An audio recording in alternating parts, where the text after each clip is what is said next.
আমাদের রানী ধারাবাহিকের আজকের পর্বে আমরা দেখতে পাবো যে পিকলু রানীকে বলে, যেমন চেয়েছিলে ঠিক তেমনই হয়েছে।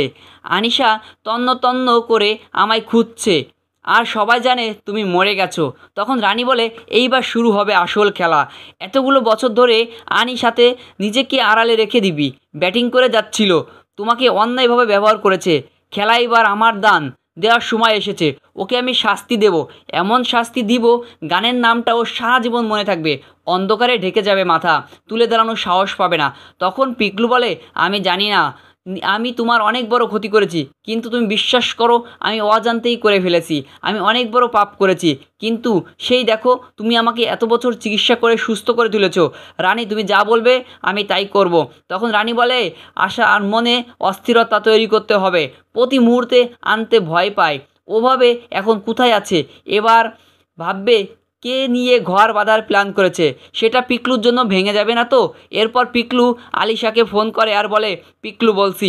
পিকলুর কথা শুনে চমকে যায়। তখন সে বলে, না না, এ হতে পারে না, এগুলো তো নার্সিংহোমে নেই। হয়েছিল ঠিক হয়ে গেল কিভাবে, কে তুমি, কি করো বলো।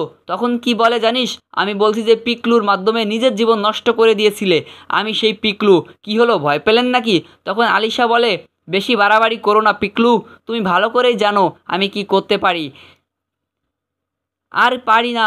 পিকলু বলে, জানি তো, আর জানি জন্যই তো বেশি ট্যাক্স নিচ্ছে।